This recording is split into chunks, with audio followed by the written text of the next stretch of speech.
ओम शांति। 18 मई 1969 रूहानी ज्ञान योग के ज्योतिषी। आप सभी ने बुलाया था, बाप दादा ने आप सभी को बुलाया। तो किसने किसको बुलाया? जो बच्चे बाप के कर्तव्य के निमित्त बने हुए हैं, उन्हों को ये बात हर वक्त याद रखनी है। हमें हर समय हर हालत में एवर रेडी और ऑल राउंड होना है। अगर ये दो बातें सभी में आ जाएं, तो सर्विस का सबूत श्रेष्ठ निकल सकता है, एवर रेडी और ऑल राउंड। लेकिन नंबरवार पुरुषार्थ अनुसार ये बातें हैं। निमित्त बने बच्चों को ये स्लोगन याद रखना चाहिए, हम जो कर्म करेंगे मुझे देख और सभी करेंगे। हर समय अपने को ऐसा समझो जैसे ड्रामा की स्टेज पर सभी के सामने हम पार्ट बजा रहे हैं। एक होता है अपने आप से रिहर्सल, एक होता है स्टेज पर सबके सामने पार्ट बजाना। तो स्टेज पर एक्ट करने वाले का अपने ऊपर कितना अटेंशन रहता है, एक एक एक्ट पर हर समय अटेंशन रहता, हाथों पर, पाँव पर, आँखों पर, सभी पे ध्यान रहता।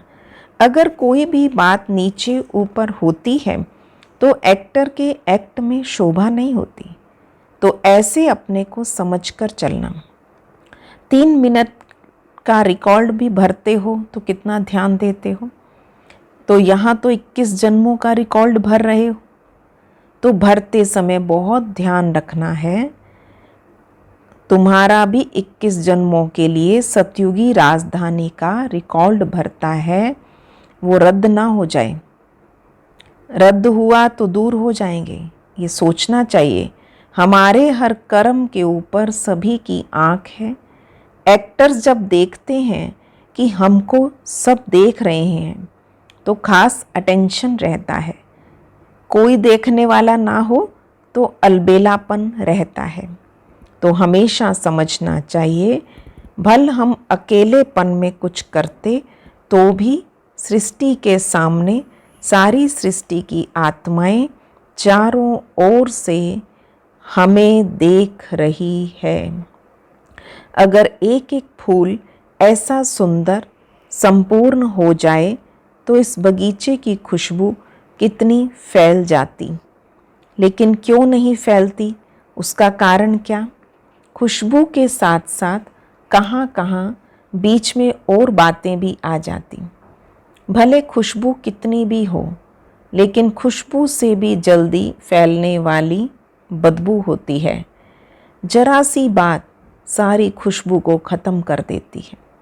अविनाशी खुशबूदार, जिसको रूहानी सदा गुलाब, रूहे गुलाब कहते।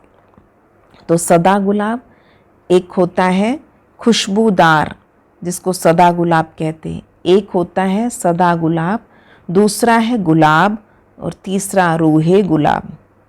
पहला नंबर रूहे गुलाब, वो रूह की स्थिति में रहता और रूहानी रूह के हमेशा नज़दीक है। ऐसे हैं रूहे गुलाब। और दूसरी क्वालिटी जो है वो फिर सर्विस में बहुत अच्छे रहते, बाकी रूहानी स्थिति में कमी है। सेवा में, धारणा में अच्छे हैं, संस्कार शीतल हैं। खुद अपने को क्या समझते हो? किस नंबर का फूल समझते हो? कांटे तो यहाँ हो भी ना सके, है तो सभी गुलाब, लेकिन गुलाब में भी फर्क है। जो रूहे गुलाब होंगे उनकी निशानी क्या होगी? आप लोगों को मस्तक की रेखा परखनी आती है? ज्योतिषी बने हो या नहीं? बाप दादा जो ज्ञान और योग के ज्योतिष दिखाते, उनसे क्या देखते?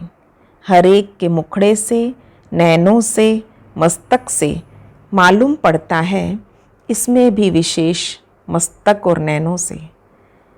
आप ज्योतिषी बनकर हर एक को परख सकते हो। नैनों में और मस्तक में वो रेखाएं जरूर रहती है। किसी को परखना ये ज्योतिष विद्या है। तो ये जो विद्या है परखने की, ये कईयों में कम है। ज्ञान और योग सीखते हैं, लेकिन परखने की ज्योतिष विद्या भी जाननी है। कोई भी व्यक्ति सामने आए तो आप लोगों को तो 1 सेकंड में उनके तीनों कालों को परख लेना चाहिए।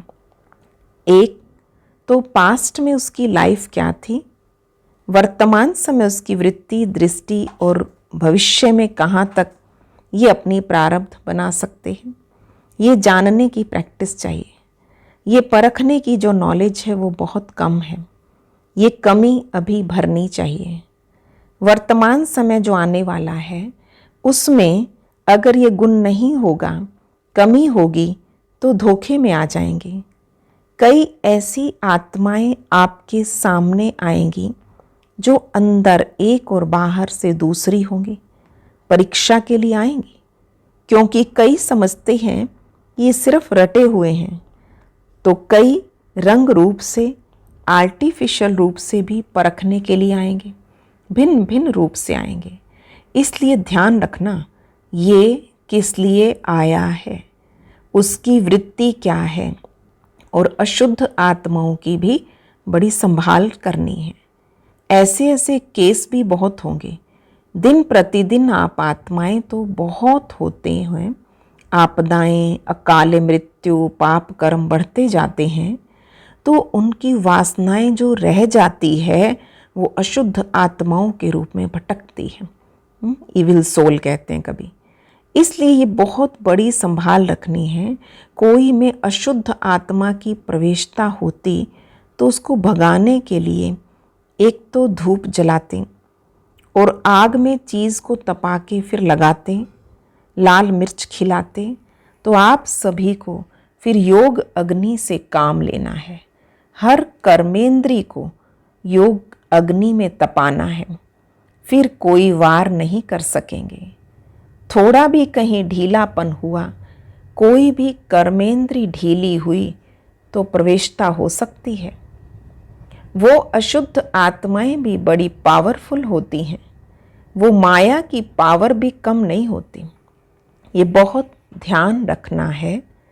और कई प्राकृतिक आपदाएं भी अपना कर्तव्य करेंगी। उनका सामना करने के लिए अपने में ईश्वरीय शक्ति धारण करनी है। उस समय स्नेह नहीं रखना, उस समय शक्ति रूप की आवश्यकता है। किस समय स्नेह मूर्त, किस समय शक्ति रूप बनना है, ये भी सोचना है। इन सभी बातों में शक्ति रूप की आवश्यकता है। अगर कोई ऐसा आया और उसको ज़्यादा स्नेह दिखाया तो कहीं नुकसान हो सकता है। तो स्नेह बाप दादा और दैवी परिवार से करना है, बाकी सबसे शक्ति रूप से सामना करना है। कई बच्चे गफलत करते हैं जो उन्हों के स्नेह में आ जाते और वो स्नेह वृद्धि होकर कमज़ोर कर देता। इसलिए अब शक्ति रूप की आवश्यकता है। अंतिम नारा भी भारत माता शक्ति अवतार का है। गोपी माता थोड़ी कहेंगे, जो स्नेही मूर्त हो गोपी रूप होता है। तो बाबा ने कहा भारत माता शक्ति अवतार कहा था, कोई गोपी माता नहीं। अब शक्ति रूप का पार्ट है, गोपिकाओं का रूप साकार में था, अब अव्यक्त रूप में शक्ति का पार्ट है। हर एक जब अपने शक्ति रूप में स्थित होंगे तो इतने सभी को शक्ति मिलाकर कमाल कर दिखाएगी। यादगार रूप में अंतिम चित्र कौन सा हुआ? पहाड़ को उंगली देने का। अंगुली ये शक्ति की देनी है। इससे कलयुगी पहाड़ समाप्त होगा। इसमें हर एक की अंगुली की दरकार है।